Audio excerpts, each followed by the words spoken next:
ഈ വീഡിയോയിൽ geo political developments ആണ് നമ്മൾ നോക്കുന്നത്. ഇതിൽ ആദ്യമേ തന്നെ ഞാനിവിടെ ഒരു ഇമേജ് കാണിക്കുന്നുണ്ട്. ഈ ഇമേജ് അബ്ബാസ് അരക്ചി, ഇറാൻ്റെ ഫോറിൻ മിനിസ്റ്റർ, പാകിസ്ഥാനിൽ ചെന്ന് ഇറങ്ങുന്ന ആ ഒരു ഇമേജാണ് ഞാനിവിടെ വെച്ചിരിക്കുന്നത്.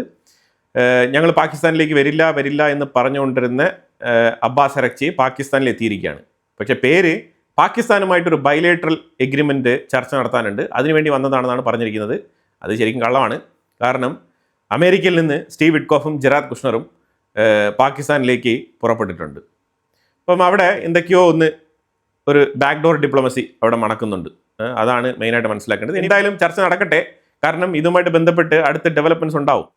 അതായത് അമേരിക്കയുടെയും ഇസ്രായേലിൻ്റെയും റെസ്പോൺസ് വെച്ചിട്ട് നമുക്ക് അബ്ബാസ് അരക്ചി എന്തിന് പാകിസ്ഥാനിലെത്തി എന്നുള്ളത് കൃത്യമായിട്ട് വിലയിരുത്താൻ കഴിയും. അപ്പോൾ അതുകൊണ്ട് ജസ്റ്റ് വെയിറ്റ് ചെയ്തിരിക്കുക. ഒരു 2-3 ദിവസം കഴിഞ്ഞാൽ വളരെ കൃത്യമായിട്ട് മനസ്സിലാക്കാൻ പറ്റും. കാരണം ഫ്രൈഡേ ട്രംപ് പറഞ്ഞിരുന്ന ആ ഒരു ടൈം ലൈൻ അവസാനിക്കുകയാണ്. ഒരു 24 hours ടൈം ലൈൻ കൊടുത്തിട്ടുണ്ടായിരുന്നു. അത് ഫ്രൈഡേ അവസാനിക്കുകയാണ്. ഫ്രൈഡേ സീസ് ഫയർ അവസാനിക്കാനിരിക്കുന്ന ഒരു അവസ്ഥയിലാണ് കൃത്യമായിട്ട് അബ്ബാസ് അരക്ചി പാകിസ്ഥാനിലെത്തിയിരിക്കുന്നത്. ചർച്ചയ്ക്ക് പോയോ എന്ന് ചോദിച്ചാൽ ചർച്ചയ്ക്ക് പോയി. അമേരിക്കയുമായിട്ട് ചർച്ചയ്ക്ക് പോയോ എന്ന് ചോദിച്ചാൽ ചർച്ചയ്ക്ക് പോയില്ല. പാകിസ്ഥാനിൽ എത്തിയോ എന്ന് ചോദിച്ചാൽ പാകിസ്ഥാനിലെത്തി. പാകിസ്ഥാനാണ് മീഡിയേറ്റർ. പക്ഷേ ഞങ്ങൾ പാകിസ്ഥാനുമായിട്ട് ബൈലേറ്ററൽ ചർച്ചയ്ക്കാണ് എത്തിയത്, അല്ലാതെ ഇസ്ലാമാബാദ് ടോക്കിന് എത്തിയില്ല. പക്ഷേ ഇസ്ലാമാബാദിൽ പോയോ? യെസ്, ഇസ്ലാമാബാദിലാണ് ഞങ്ങൾ എത്തിയത്. പക്ഷേ ഞങ്ങൾ അമേരിക്കയുമായിട്ടുള്ള മീഡിയേഷനല്ല പോയത് എന്നുള്ളതാണ് ഇറാൻ്റെ നിലപാട്. എനിവേ കലങ്ങി തെളിഞ്ഞ് വരട്ടെ, അപ്പോൾ നമുക്ക് അതിൻ്റെ ഉത്തരം കൃത്യമായിട്ട് മനസ്സിലാക്കാൻ പറ്റും. ട്രംപ് പറഞ്ഞിരിക്കുന്നത് ഇറാൻ വേറൊരു ഓഫർ തരുന്നുണ്ട്, ആ ഓഫർ കൃത്യമായിട്ട് മനസ്സിലാക്കിക്കൊണ്ട് അടുത്ത തീരുമാനമെടുക്കുമെന്നാണ് ട്രംപ് പറഞ്ഞിരിക്കുന്നത്. എന്ത് ഓഫറാണെന്നുള്ളത് ഇതുവരെ പറഞ്ഞിട്ടില്ല. അവരൊരു ബെറ്റർ ഓഫർ പ്രപ്പോസ് ചെയ്യുന്നുണ്ട് എന്നുള്ളതാണ് ട്രംപിൻ്റെ സൈഡിൽ നിന്നും വരുന്ന വാർത്ത. നമുക്കങ്ങനെ മുഖവിലേക്ക് എടുക്കാനൊന്നും കഴിയില്ല. ട്രംപ് ഇങ്ങനെ പലപ്പോഴും പല സ്റ്റേറ്റ്മെൻറ്റുകളും പറയും.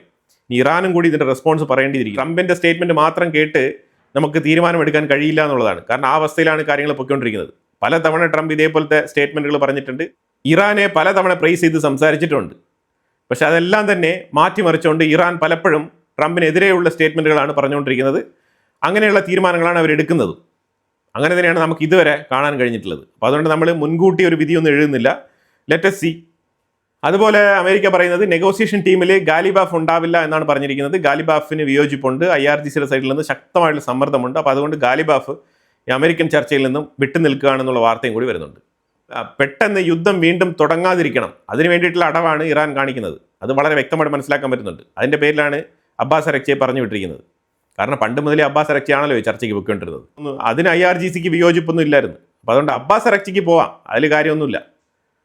ട്രംപ് പറഞ്ഞിരിക്കുന്നത് അബ്ബാസ് അരക്ചി ഇസ്ലാമാബാദിൽ എത്തിയിട്ടുണ്ട്, അത് അമേരിക്കയ്ക്ക് വേണ്ട രീതിയിൽ മോഡിഫൈ ചെയ്ത ഒരു പുതിയ ഓഫറുമായിട്ടാണ് അബ്ബാസ് അരക്ചി ഇസ്ലാമാബാദിൽ എത്തിയിരിക്കുന്നത് എന്നുള്ള സ്റ്റേറ്റ്മെൻറ്റ് ട്രംപ് പറയുന്നുണ്ട്.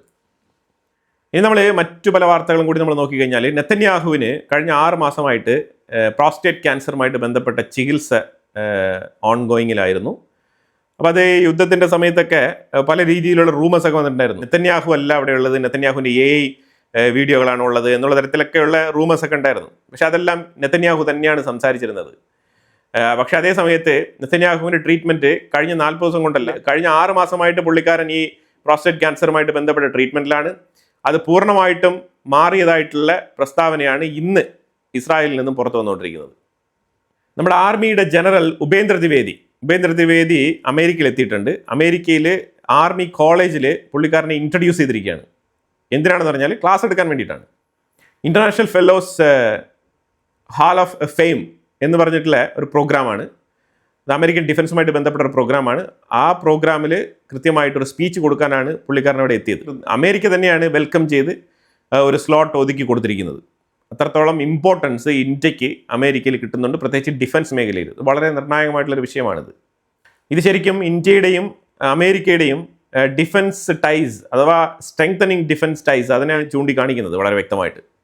അമേരിക്ക ശരിക്കും ഇന്ത്യയുമായിട്ട് ശക്തമായിട്ടുള്ളൊരു പാർട്ട്ണർഷിപ്പ്, പ്രത്യേകിച്ച് ഇൻഡോ പസഫിക്കുമായിട്ട് ബന്ധപ്പെട്ട വിഷയത്തിൽ ശക്തമായ പാർട്ട്ണർഷിപ്പാണ് ഇന്ത്യയുമായിട്ട് വെച്ച് പുലർത്തുന്നത്. അതിന് നിരവധി കാരണങ്ങളുണ്ട്. പാകിസ്ഥാൻ ഒരു സൈഡിൽ അവർ വേറൊരു രീതിയിലാണ് പാകിസ്ഥാനെ ഡീൽ ചെയ്യുന്നത്. അല്ലാതെ പണ്ടത്തെ ഒരു 70കളിലോ അല്ലെങ്കിൽ 80കളിലോ അവർ പാകിസ്ഥാനെ ഡീൽ ചെയ്തിരുന്നത് പോലെ അല്ല ഇപ്പോൾ ഡീൽ ചെയ്യുന്നത്.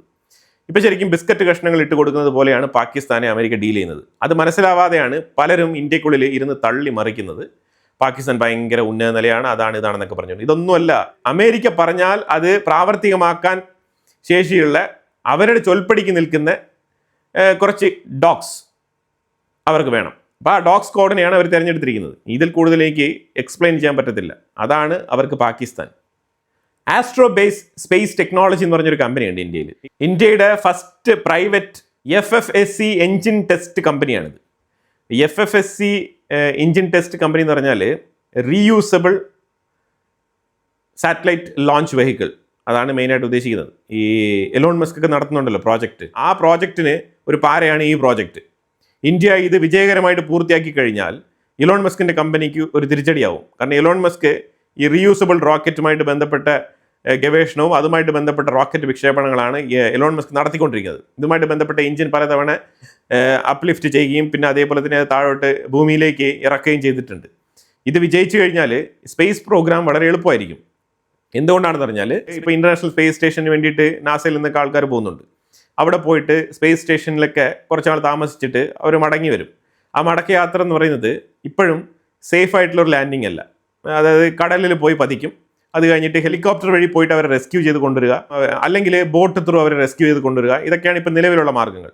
പക്ഷേ ഈ പ്രോഗ്രാം കൃത്യമായിട്ട് വിജയിച്ചു കഴിഞ്ഞാൽ അവർക്ക് സേഫായിട്ട് തറയിൽ തന്നെ ലാൻഡ് ചെയ്യാൻ സാധ്യമാകുന്ന പ്രോജക്റ്റുകളാണ് ഇതൊക്കെ. അപ്പോൾ ഇതൊക്കെ ഫ്യൂച്ചറിസ്റ്റിക് വിഷനോട് കൂടി നടത്തുന്ന പ്രോഗ്രാംസ് ആണ്. അത്തരത്തിലൊരു പ്രോഗ്രാം ഇന്ത്യക്കുള്ളിൽ നടപ്പിലാകുന്ന ഒരു പ്രൈവറ്റ് കമ്പനി ISROയുടെ നേതൃത്വത്തിൽ കൃത്യമായിട്ട് അതിനെ പരീക്ഷണാടിസ്ഥാനത്തിൽ ആ പ്രോജക്റ്റ് ഇവിടെ റൺ ചെയ്യുന്നുണ്ടെന്നുള്ളതാണ് നമ്മൾ മനസ്സിലാക്കേണ്ടത്. അത് തന്നെ വലിയ കാര്യമാണ്. അതായത് ഇതിൻ്റെ കപ്പാസിറ്റി എന്ന് പറഞ്ഞാൽ 200 ടൺ വെയിറ്റ് ക്യാരി ചെയ്തുകൊണ്ട് 2000 കിലോ ന്യൂട്ടൺ ആ പവറോട് കൂടിയ ലോഞ്ച് വെഹിക്കിളാണ് ഇവിടെ ടെസ്റ്റിന് യൂസ് ചെയ്യുന്നത്. ആസ്ട്രോബേസ് സ്പേസ് ടെക്നോളജി എന്ന് പറഞ്ഞ കമ്പനി 21.5 ഏക്കർ സ്ഥലത്ത് സ്ഥിതി ചെയ്യുന്ന ഒരു കമ്പനിയാണ്. ആന്ധ്രാപ്രദേശിലാണ് ഇത് സ്ഥിതി ചെയ്യുന്നത്. മാറാൽ എയറോസ്പേസ് എന്ന് പറഞ്ഞ കമ്പനി സോളാർ എനർജിയിൽ ചലിക്കുന്ന ഡ്രോൺ അത് വിജയകരമായിട്ട് അതിൻ്റെ പരീക്ഷണം നടത്തി പൂർത്തിയാക്കിയിട്ടുണ്ട്. ഇത് solar power unmanned aerial vehicle എന്നാണ് ഇതിനെ വിളിക്കുന്നത്. അതായത് അത് വിജയകരമായിട്ട് പൂർത്തിയാക്കി കുറേ കാലമായി. അതിൻ്റെ എൻഡ്യൂറൻസ് എന്ന് പറഞ്ഞാൽ അതിൻ്റെ കപ്പാസിറ്റി ഡ്യൂറബിലിറ്റി അത് വർദ്ധിപ്പിച്ചിരിക്കുകയാണ്. അതാണ് മെയിനായിട്ട് ഇവിടെ പരീക്ഷിച്ചത്. അന്നാലേന ബെയർബോക്ക്, ഈ അന്നാലേന UNGA യുണൈറ്റഡ് നേഷൻസ് ജനറൽ അസംബ്ലിയുടെ പ്രസിഡൻ്റാണ്. ഇവർ ഇന്ത്യ സന്ദർശിക്കുന്നു, അതേപോലെ തന്നെ ഈ സെയിം വിസിറ്റിൽ ചൈന സന്ദർശിക്കുന്നു. പണ്ടൊക്കെ ആൾക്കാർ ഇന്ത്യ സന്ദർശിക്കുന്നു, പാകിസ്ഥാൻ സന്ദർശിക്കുന്നു എന്നുള്ളതായ ഒരു പ്രോട്ടോകോൾ. അതാണ് ഗ്ലോബലി തന്നെ സെറ്റ് ചെയ്യപ്പെട്ടിരുന്ന ഹൈപ്പനേഷൻ.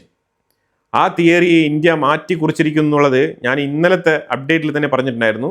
അതിനെ അന്വർത്ഥമാക്കുന്ന രീതിയിലാണ് UNGAയുടെ, അതായത് യുണൈറ്റഡ് നേഷൻസ് ജനറൽ അസംബ്ലിയുടെ പ്രസിഡന്റ് ഇന്ത്യ സന്ദർശിക്കുന്നു, അതേപോലെ ചൈന സന്ദർശിക്കുന്നു. ഇന്ത്യയുടെ ആ ഒരു കാറ്റഗറി എവിടെയാണ് കമ്പയർ ചെയ്യപ്പെടുന്നത് എന്നുള്ളത് ക്ലിയർ കട്ടായിട്ടുള്ള മെസ്സേജാണ്.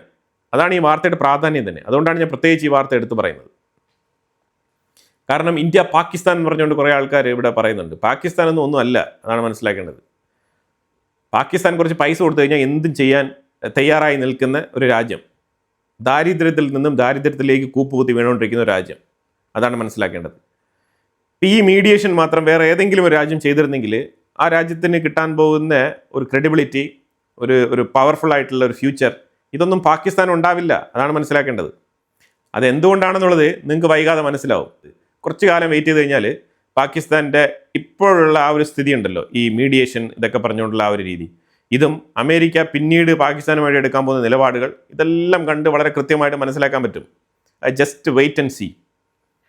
ഞാൻ 3 ദിവസങ്ങൾക്ക് മുമ്പ് ഈ നിലവിൽ നടന്നുകൊണ്ടിരിക്കുന്ന മിഡിൽ ഈസ്റ്റ് കോൺഫ്ലിക്റ്റ് എങ്ങനെയാണ് ഇന്ത്യയെ ബാധിക്കുന്നത് എന്നുള്ളതിനെക്കുറിച്ച് ഒരു വീഡിയോ ഞാൻ ചെയ്തിട്ടുണ്ടായിരുന്നു. അത് പ്രത്യേകിച്ച് IMAC കോറിഡോർ, അതുപോലെ INSTC കോറിഡോർ, ഇതെല്ലാം തന്നെ വല്ലാത്ത രീതിയിൽ അഫക്റ്റഡ് ആണ്. ഇതുമായിട്ട് ബന്ധപ്പെട്ട കാര്യങ്ങൾ റീസ്റ്റാർട്ട് ചെയ്യണം എന്നുണ്ടെങ്കിൽ അത് വലിയ രീതിയിലുള്ളൊരു വർക്ക് ഇനി ഇന്ത്യ ചെയ്യേണ്ടിയിരിക്കുന്നു. അപ്പം അതുമായിട്ട് ബന്ധപ്പെട്ട് ഒരു ആർട്ടിക്കിൾ ഇപ്പോൾ പുറത്തിറങ്ങിയിട്ടുണ്ട്. നമ്മളിത് 4 ദിവസത്തിന് മുമ്പേ പറഞ്ഞിരുന്ന വാർത്തയാണ്. ഇപ്പോൾ ഈ ഒരു ആർട്ടിക്കിൾ പുറത്ത് വന്നിരിക്കുന്നത് ആ ഒരു വിഷയം ബേസ് ചെയ്തിട്ടാണ് വന്നിരിക്കുന്നത്. ഞാൻ പറയുന്നത് നമ്മുടെ വാർത്ത കണ്ടിട്ട് ഈ വാർത്ത വന്നിട്ടുണ്ട് എന്നുള്ളതല്ല ഞാൻ പറയുന്നത്. അതായത് ഇങ്ങനൊരു പ്രശ്നം ഇന്ത്യയുടെ ഫോറിൻ മിനിസ്ട്രി അഭിമുഖീകരിക്കുന്നുണ്ട്. ഇന്ത്യയുടെ ഫോറിൻ മിനിസ്ട്രിയിൽ ഉണ്ടായ ഡിസ്കഷനാണ് നമ്മൾ ആ വീഡിയോയിൽ പറഞ്ഞിരുന്നത്. അത് ഇന്ന് വളരെ ഓപ്പണായിട്ട് തന്നെ പബ്ലിക് ഡൊമൈനിൽ ആ വാർത്ത പബ്ലിഷ് ചെയ്യപ്പെട്ടിട്ടുണ്ട്.